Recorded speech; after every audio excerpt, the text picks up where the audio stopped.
I'm Cheryl Battersby. I'm a consultant neonatologist at Chelsea and Westminster Hospital. And Mark and Teresa, would you kindly like to introduce yourselves and briefly mention your Ride for Their Lives 2 journey, please? I'm Heather Lambert, and I'm paediatric nephrologist from Newcastle. And I joined the Ride for Their Lives last year, just from Newcastle to Glasgow, and enjoyed that so much, had so many good conversations, so much buzz, that I was very keen to try and join a return trip. We met up at Newhaven to get the ferry across to Dieppe, and then first day we cycled Dieppe to just north of Paris, and then the second day we cycled across Paris. And what was really exciting about the second day was we went to Hospital Necker, which is the big children's hospital in Paris, and met a whole load of people who are doing the most amazing things there.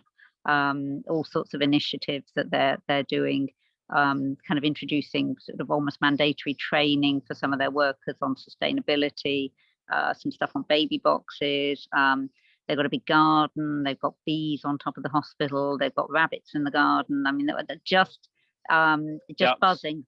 Baby ducks in the pond. Yeah.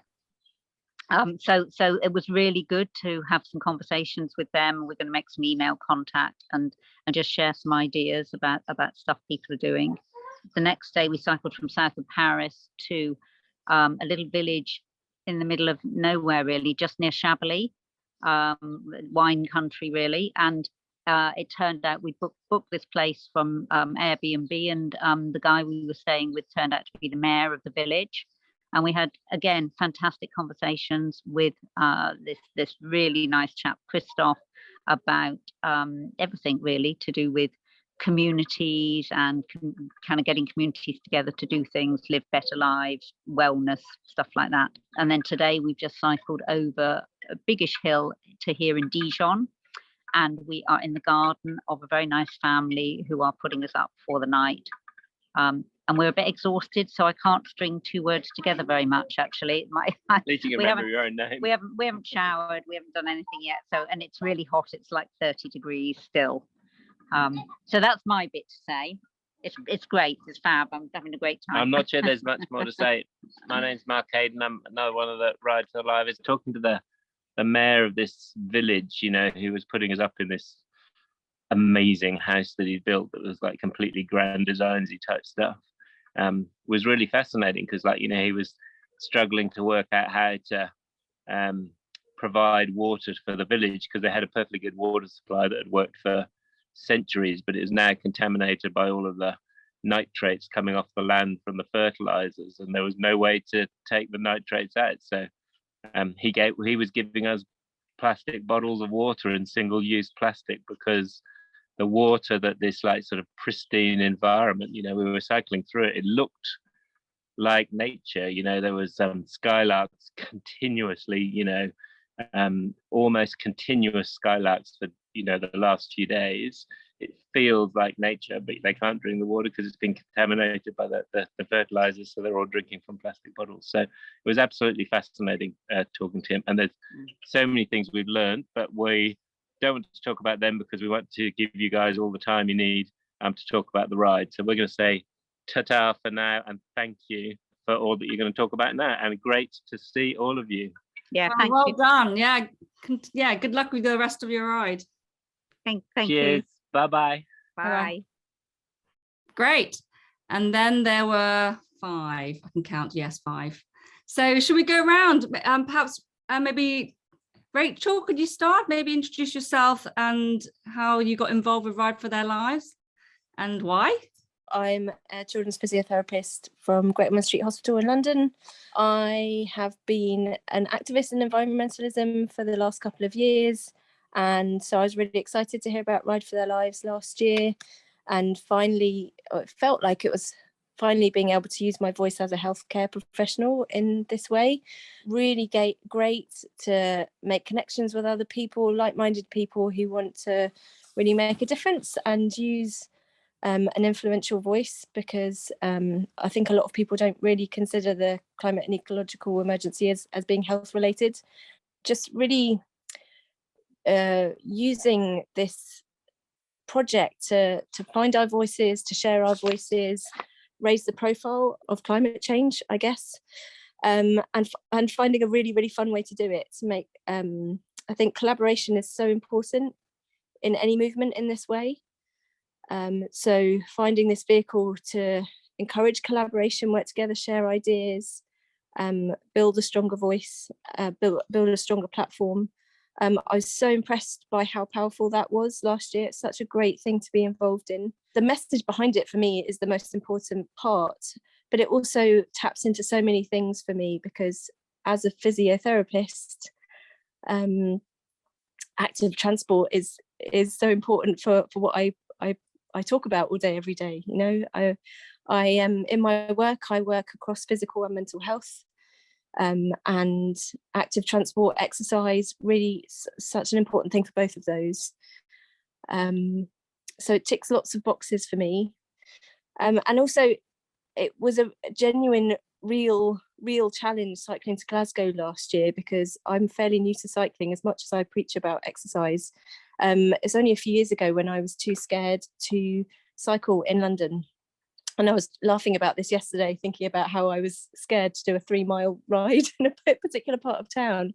And then last year I cycled to Glasgow, which I would never, ever have imagined was possible. And the rides we've been doing this year throughout London have really opened my eyes in different ways, in how, thinking previously I would never have dreamt of cycling in certain areas where I used to work in the community, where I either drove or took public transport. And seeing it through a completely different lens on a bike introduces you to new areas, introduces you to new green areas that of course are important for the environment, but they're also really good for our well-being, physically and mentally. And it's the journey that I've been through really highlights to me, and I'd love to be able to help other people see this, that another world really is possible, a much better world, a much safer world, with safer streets in terms of reducing air pollution, safer streets in terms of being more people friendly, less road traffic accidents, and doing whatever we can for the environment in this such a crucial point in our time of being able to make a tangible difference.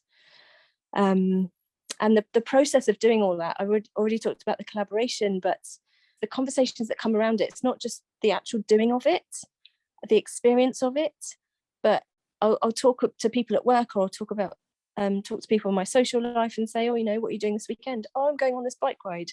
Why are you doing that? What are you doing?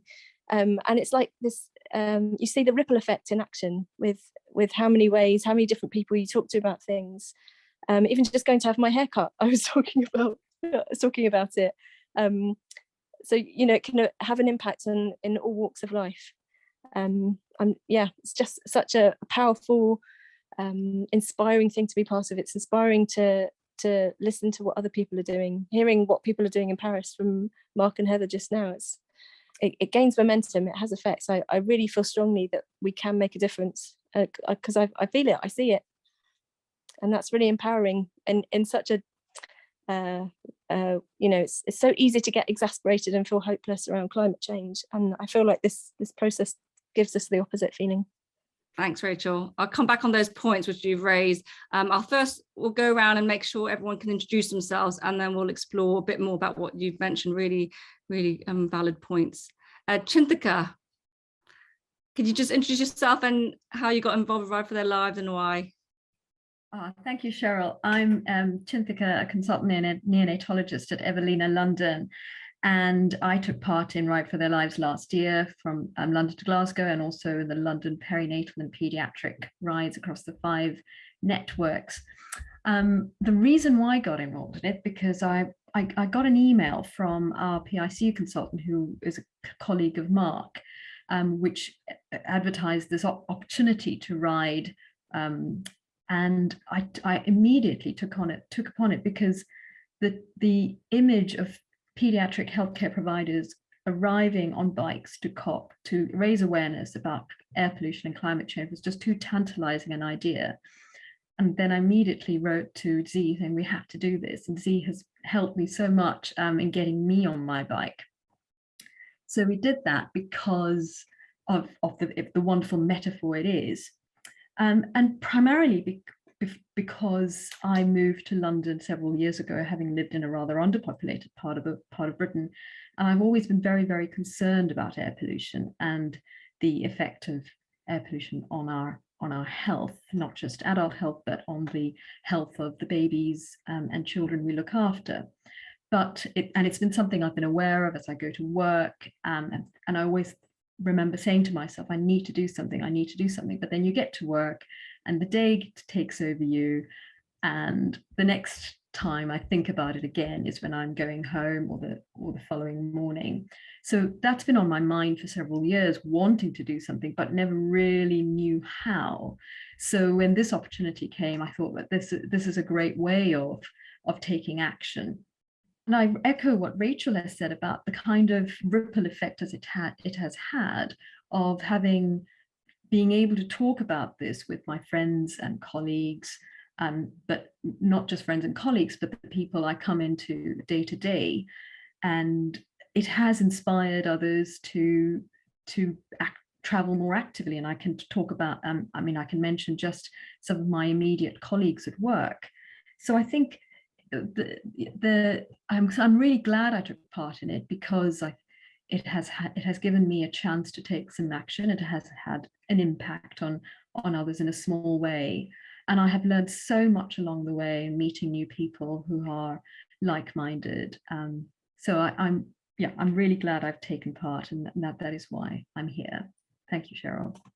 Well, thank you, Chinthinka. Well, I'm a living example of your influence, because I was inspired by you, and I joined you on your Ride for Their Life despite never ever cycling in London or my bike on the road, and I managed 34 kilometers with your support.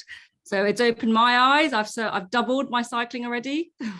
Well done. So I think it's like a ripple effect, as you said. So we can't underestimate that power we have as we come together. Thanks, Chinthinka. And Zee, you got mentioned and given credit. Can you tell us your story? Hello, I'm Zee. I work for the London Neonatal Network and work with Chinthinka. I really got involved through Ride for Their Lives through Chinthinka. It was literally her email and her bursting into my office saying, we've got to ride to Glasgow. That kind of got me there. And I was like, but why are we going to Glasgow? Can't we just go down the road? And we kind of got into this conversation about, the responsibility of kind of improving the health and climate awareness. And Chinthinka is well ahead of this than me. And so really initially I got into this whole thing just to cycle to Glasgow, because I've never done a multi-day ride, I'll be perfectly honest. That was literally the reason that I did it. But as the story goes, the enthusiasm and the passion of everyone on the ride, including Rachel and Chinthinka, it was so infectious. You've got people like Mark, and then you've got Tom from Climate Acceptance Studios, and meeting them in the build up to the ride and just talking to them on the ride to Glasgow just kind of opened my eyes in how I can actually have a voice and kind of support this conversation. I'd kind of been on various rides around London. So when the Extinction Rebellion took over London for several days, me and a friend of mine, we spent those few days just kind of cycling around London and just kind of getting involved through, just kind of seeing what was happening, getting to conversations. But it never really dawned on me how I could get involved with something like this, because you don't know, how do you get your toe in? And so Ride for Their Lives was a great way to kind of do that through cycling, through something that I enjoy, with people that I know and have become really good friends with.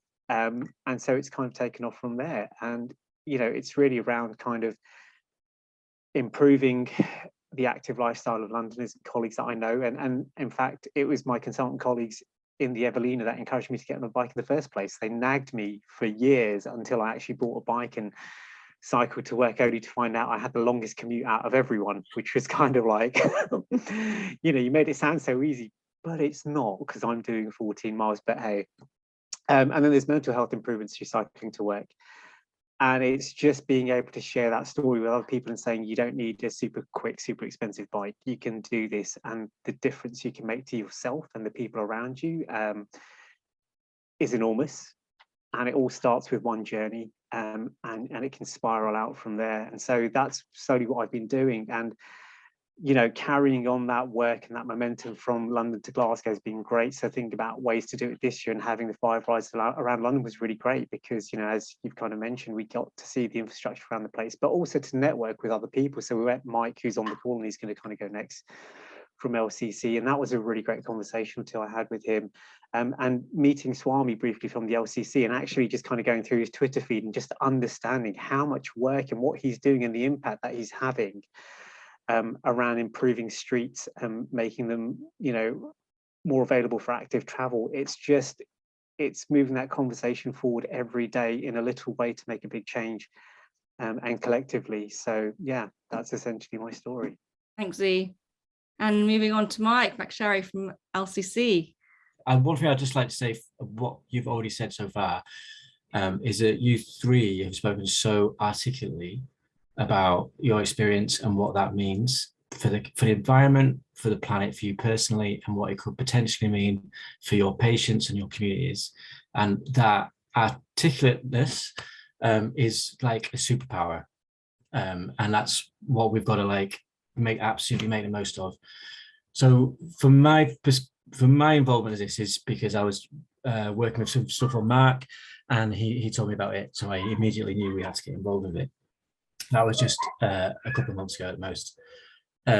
I am a cycling instructor by trade, so I've been doing that for 6 years, which is teaching children in schools, but it's also teaching adults riding. So your stories of how you have not been riders and then become riders is very, very familiar to me. That's I would say most people in London are people who do not consider themselves as someone that would ride 2 or 3 miles around London, but with a little small intervention, they can change that almost overnight, unlock London, and also unlock loads of things in their own lives and how they can change it. So I'm a big advocate of finding, identifying what those barriers are and providing that resource to change that. And sometimes that resource is going to be road infrastructure. Sometimes it's going to be role models like yourselves, so people can change their perception of who they might be. And sometimes it's they literally just need a bit of help, someone teaching them how to ride a bike, or someone holding their hand while they go through those first 10 or 14 hours of riding, and some tips on how to do that safely and gain their confidence. So that's kind of my professional perspective as a cycling instructor. But previous to that, I worked in primary care, looking at social prescribing opportunities, only in an administrator capacity. I was not a professional in any sense, but I knew that cycling should be a social prescribing activity. So I've spent quite a long time trying to set up some pilots around that, and I've got 2 running at the moment. One is for paediatric neurodisability children, and one is for cardiac rehab patients. So patients who've had heart attacks who are currently just finished phase 3 rehab and are going into so they can use cycling as their phase 4 rehab, and that is going really, really well. So that's the NHS side of it. I now work for LCC as a community cycling officer, and that's a relatively new role for me, and I am pushing very hard that we should be working with the NHS workforce as part of our behaviour change sort of objectives, and that is the LCC fully on board with that. From LCC's perspective, the NHS, people like yourself, have a kind of superpower which they don't have. So if, for example, LCC have, or cycling campaigners in London have identified a particular junction which needs to change, and the usual brigade of cycle campaigners complain about it and present the evidence, that has a certain value. But when a paediatric professional or the chief executive of a hospital says, our staff need this junction to be fixed so our staff and our patients can get to the hospital, then that is almost impossible for anyone to argue with that. So that's one of the things that we feel like we can really work together to unlock some of the power that you guys have. A couple of years ago, before my time, I only found this out a couple of days ago, LCC decided that it was going to nail its campaigning flag to the environment, and that it felt that it's going to put all of its campaigning eggs by linking active travel and cycling to the environment. And it was advised that this was a very bad idea at the time, but I think it's been proven not to be to actually be the correct response, and that people can really engage with the idea that active travel, changing behavior, the environment, pollution, physical, mental health, they're all linked together. And I think what you guys are campaigning for and the objectives of London Cycle Campaign are absolutely the same thing. And I feel that LCC has a role to play in helping you guys do what you're already doing. You're already doing it really, really well. And there's nothing we can teach you about that. But what we can do is like maybe raise your profile a little bit, not raise your profile, but when you've got your stories to tell, maybe we can help you tell those stories and have a platform for you to share them on, things like this. I am fully aware from working with Mark, both the Marks, on various bicycle user groups, but the infrastructure of the environmental campaign within the NHS is quite complicated. So you've got very high level plans and meetings and board meetings where they're discussing things. There's also the sort of management level bicycle user groups and environment forums where health professionals are representing their trusts and discussing each other. And then you've got the staff level bicycle user groups and environmental forums.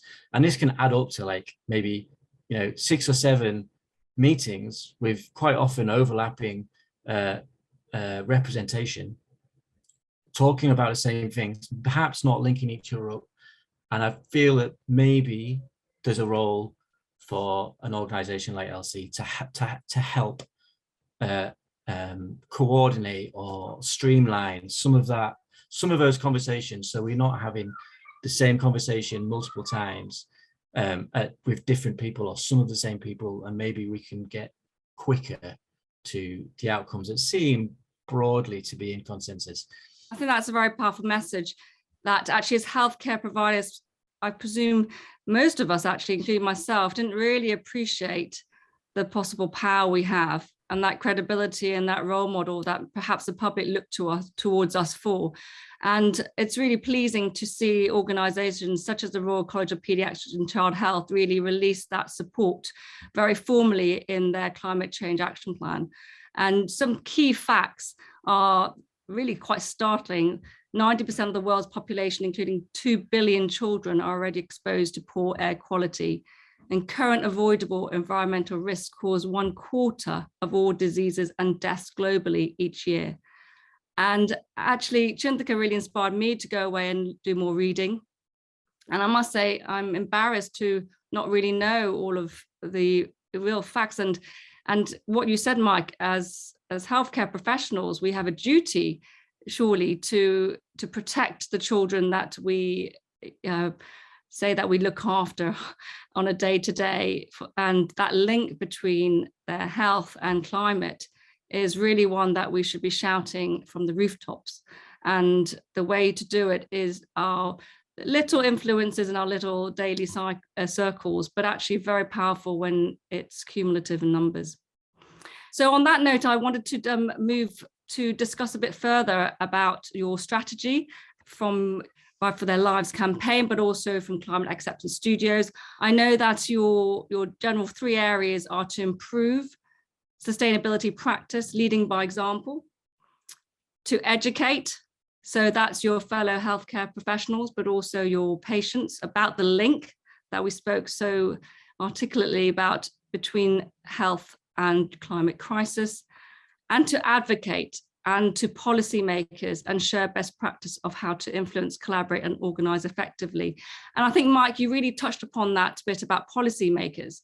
As you said, they're at board level really high up, and there may be a disconnect or conversations going in silo, and you can have board level strategy, but if it doesn't filter down to those on the ground, if you don't provide, as we found on our rides, if you don't provide somewhere for people to lock their bikes up, then how can you say that you're actually a green hospital and trying to promote active travel?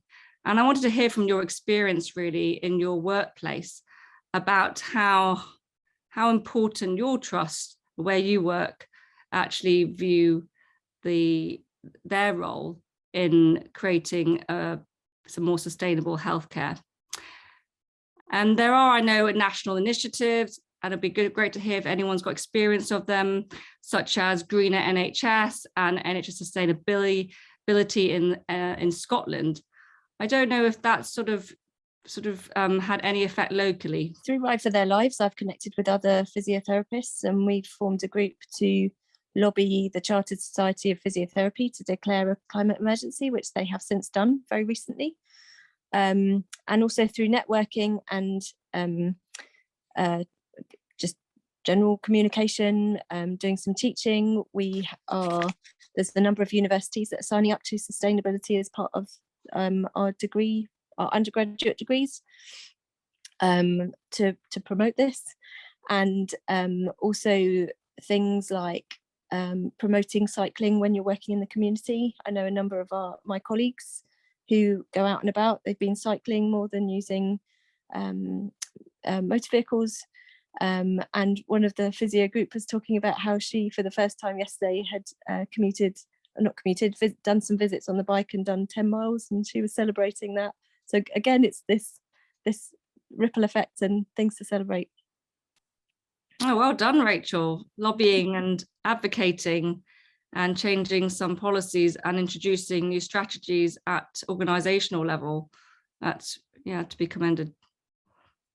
Any other examples? Mike? Obviously, this is not my example because I don't work in the NHS, but on one of the rides, I was talking to one of our peers, if you like, who works in the GP practice in Tower Hamlets, and she said that they were part of I can't remember what the NHS one's called. I think it's called Greener NHS plan or something. There is a Greener GP plan, which has been devised by some GP practices in Sheffield. So it seems to be a wholly organic and independent scheme, and is growing from quite naturally from GP practices adopting it autonomously. So that's just a thread that I've picked up on talking to you guys. And is that related to how they run their GP practice, or is it an individual supporting staff to be greener? I believe that it has the same themes as the Greener NHS. So it's around the environmental impacts of the service, as in the electricity and CO2 emissions associated with the practice, and all of the products that they buy. It's also around active travel and transport generally. As I understand it, I've not seen it. I'm just become aware of it through talking to you on one of the rides.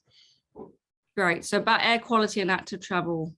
And the sort of procurement impacts on environmental level. So are there buildings using the proper sustainable electricity, etc., that sort of thing? Yeah, and I think that's increasingly recognising that if we can, I mean, the NHS is one of the biggest employers in this country, and they probably contribute to quite a lot of the CO2 emissions. And if we can raise our standards and ensure that we adhere to strategies that will reduce emissions, certainly we would have a huge impact, wouldn't we? Chinthinka, you have your hand up.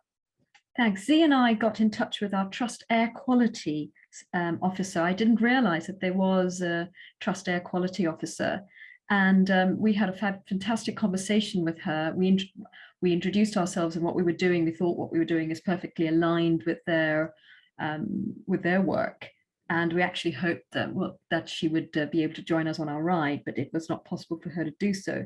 But we learned about what GSTT are doing to reduce emissions from healthcare, transport, So she's trying to influence ensuring that all vehicles are electric, encouraging active travel for community visits. And also, I think many trusts have now stopped financing personal vehicles that are not electric. So these are great changes that have taken place over the years, and really highlights an important role of professionals such as the trust air quality officer. And I think, I'm not sure whether every trust is mandated to have such a person in a position, but I think that should become more and more, not just healthcare trusts, but other organizations. It was really fascinating. And she has told us about the Clean Air Day on June 16th, and she has invited Zee and I to take a little part in that and help educate the staff about it. Well done, Chinthinka, for actually initiating that conversation. And I guess, yeah, I'm really interested to hear whether, you know, was your meeting met with enthusiasm? Was there appetite from the leadership team at the trust for change, if you did suggest or make any? She was enthusiastic and very supportive. I didn't ask her to do things for us particularly. I was very much an introductory, very curious about the work she does. I must be honest, there's so much I've learned over the last 6 months about what organizations are doing about climate change. So I'm still very much on a learning curve. I suppose in my next meeting, I could throw some challenges ahead to her so she can action them on our behalf. But I think it's a good example of how it needs to have good leadership. For change to occur, there really needs to be an appetite to put this at the top of trust priorities. And to have someone appointed in that leadership role is already a really good signal that that trust cares about the climate, cares about listening to their staff, like meeting you, and hopefully that will be a ripple effect across other NHS trusts. And yeah, it'd be interesting to see how many other trusts have, you know, groups like environmental, because I didn't realize that Great Ormond Street has such a strong environmental group, and I'm not sure my trust does. It might do, but I need to find out. What about your voices in societies? Do you think that politicians listen to healthcare professionals or healthcare organizations about climate? I'll probably go out on a limb and say probably as much as the next person. But if something I've learned over these rises, there's already a lot happening. You've already got a lot of groups who are kind of campaigning for cleaner air and the environment, and kind of using cycling and active travel as a kind of component of achieving that. I think, to kind of borrow a term, in the grand scheme of the MDT that already exists, I think healthcare professionals are very quiet in that conversation, or have been for a long time. So again, kind of looking at my research, you know, the LCC is very proactive in kind of doing that and kind of promoting, you know, like Mike said, the kind of environmental kind of improvement through active travel, and, you know, championing local authorities to kind of say, what are your green plans, and do they go far enough to support active travel within your communities? And there are other groups that do that, like local cycling groups within London boroughs.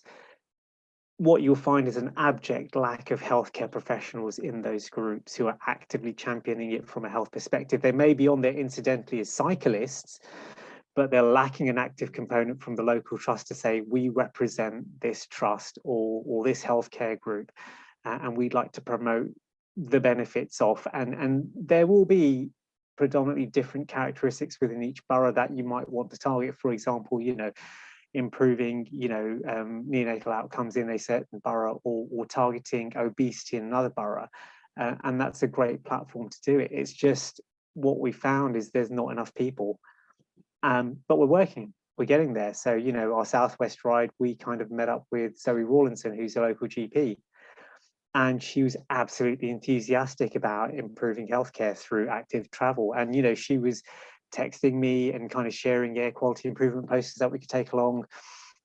And just the discussion was great because there were 5 of us, so we could get into more detailed discussions because it was a nice group, and we managed to stop off for a really good vegan curry, which was a real highlight and bonus of the day. But we could get into those conversations and find out how passionate people are locally. And I think this is a really good kind of platform to connect with those people and promote that and put them forward. So again, I talked earlier about kind of the connections with LCC, and after meeting up with Mike and talking to Chinthinka about membership, I've joined the LCC because I'd rather that my annual subscription to a cycling organization goes to someone locally who fits my kind of aims and objectives than a national group that's just around kind of sport rides for middle-aged men in lycra. It's a waste of my money if I kind of think of it that way. And joining up with them to kind of promote that. And what I'm finding, and the outcome of the London rides is that we need to do more local rides. London to Scotland was great, but if doing these rides has shown me one thing, that there's a keen appetite. You yourself, Cheryl, it was so great to have you on the ride and just kind of see you enjoy it so much. And the most common question that everyone kind of has whenever we kind of set these things up is it's this fear that I don't have the right bike, I don't have the right clothing, I'm not going to be fast enough, I'm not going to fit in, I can't ride that kind of distance. The point is, in a group, you can do it. We kind of stick together, we can advocate that. And so if that's what we can achieve on a few weekend rides, I'm kind of really hopeful that if we kind of build that voice and kind of club together, we can then lobby local politicians to kind of make local changes. And then hopefully as that kind of grows, who knows, we could kind of champion on a national platform. I'd like to add to that. I completely agree with what Zee's just saying. And I think we can have a voice as part of a piece in a puzzle, if you like. We're alongside everyone else. Again, it comes back to collaboration. But I think we really do, there's potential for doctors, nurses, allied health professionals, anyone in health services, really adding a voice of credibility to bolster movements elsewhere.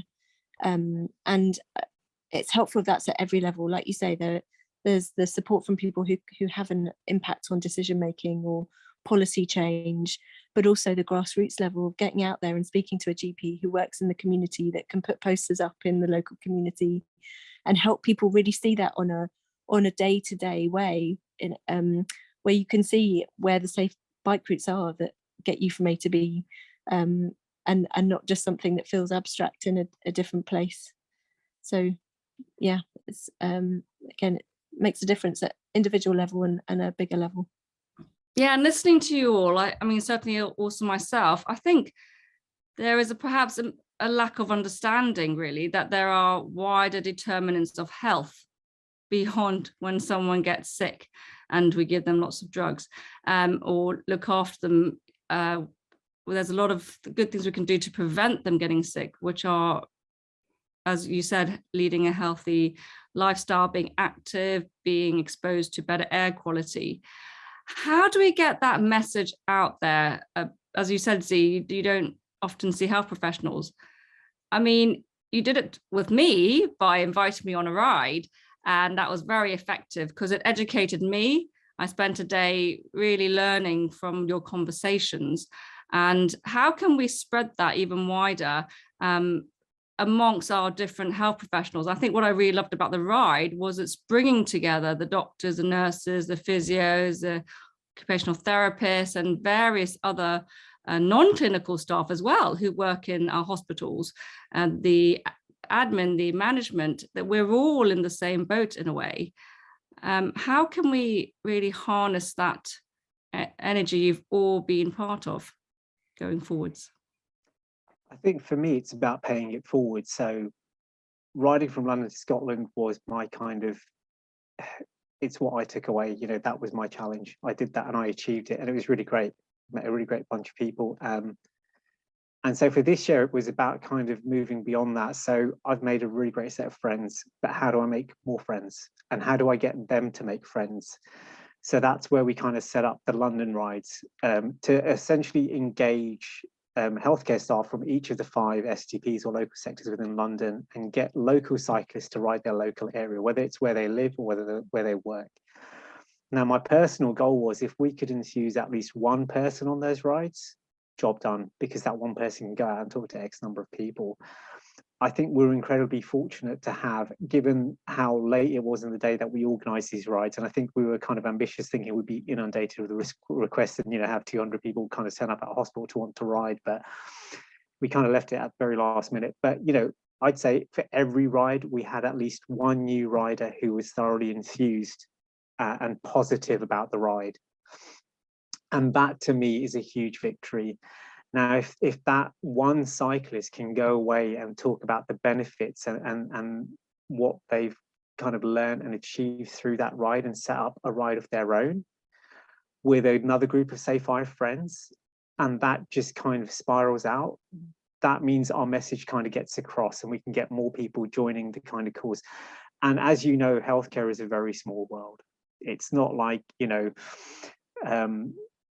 I mean, yeah, there are people who don't know people, but, you know, by and large within London, you know, you talk to someone and say, oh yeah, I know that person, and they went out and ride, and oh, I know that area, and so I can ride it. And, you know, we want to make resources available to make people be able to do these rides and enjoy themselves. And, you know, part of it is kind of showing to people it's not complicated to set up rides and kind of bring people along.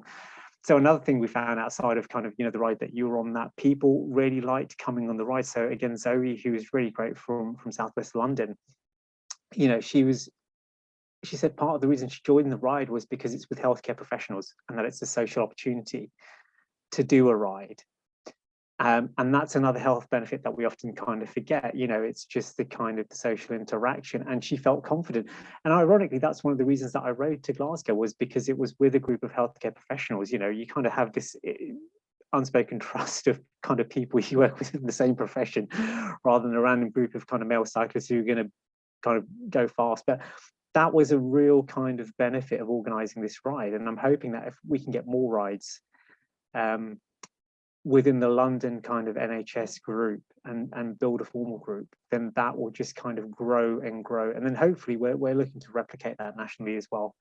So we're going to do relay rides across the country between hospitals, and hopefully get more people to organise rides so that the message gets out there. Right, thanks, Lee. I'm just looking at time.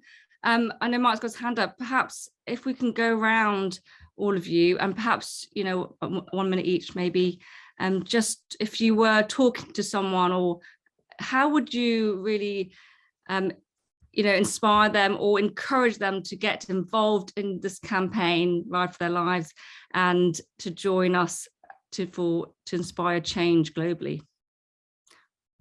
Who would like to go first? I'll go first. I'm going to be extremely enthusiastic about this project with all my colleagues and make sure they know everything that's happening and get them involved as much as possible. We also have a theme of work at the moment called Cycle Buddies, which I think will fit very nicely into what you're talking about. At the moment, it's been running a little while, but at the moment we're developing an app so that you'll be able to use it as an app. You'll be able to identify people in your neighborhood who want help, and you can give help to. For example, it's straight. LC. Sorry, I'm going to be super quick.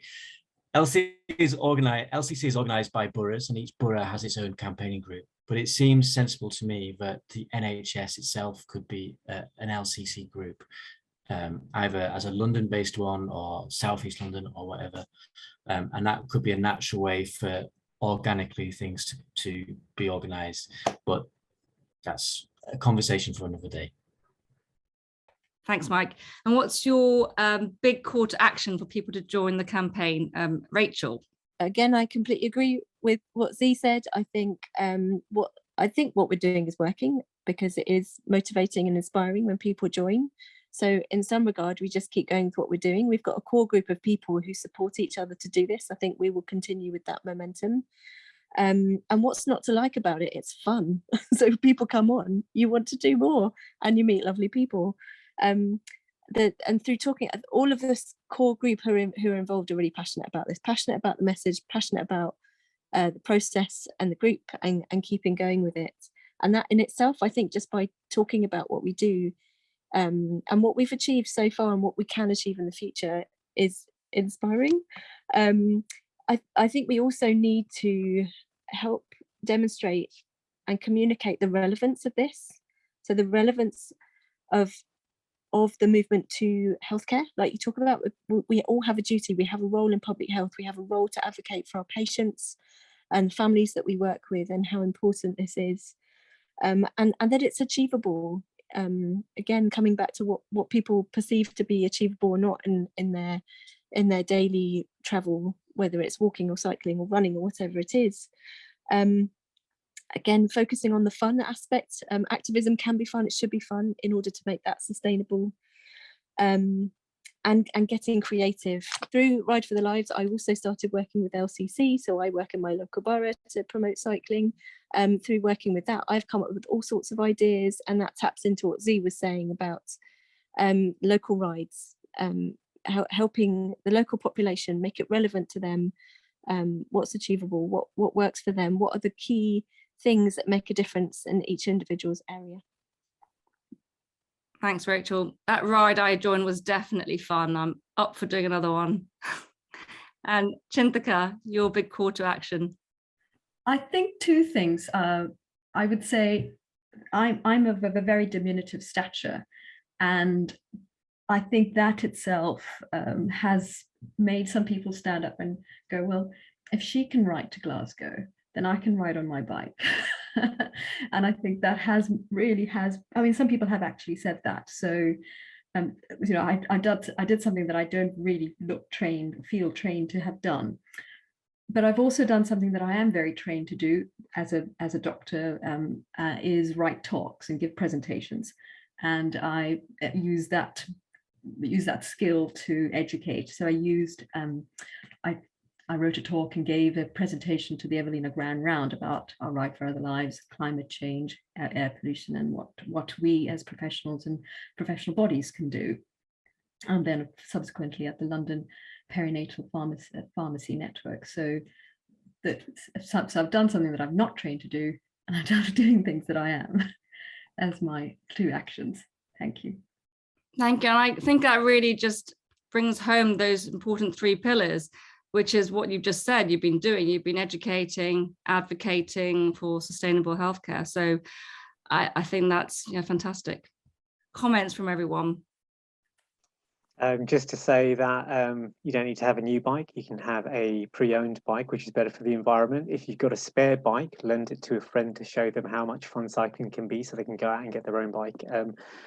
And just spend some time talking to people about how much fun cycling is and how much you can get out of it. I mean, Chinthinka will attest that I am the self-appointed cycling champion of the kind of department in the unit, and I will literally talk anyone's ear off on how you can kind of have so much fun on a bike without spending huge amounts of money. And you know, we need more people who can do that and champion active travel, as well as running and walking, which are next on our agenda. So let's not forget the other two active forms of travel. Great. Thank you very much, everyone. Chinthinka.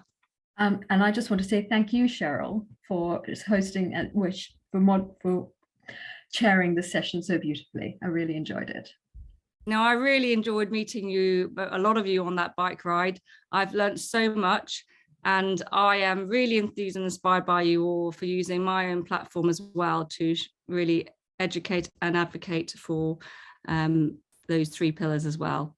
So thank you very much for joining this session tonight, and we shall see you soon on the next bike ride, hopefully not long.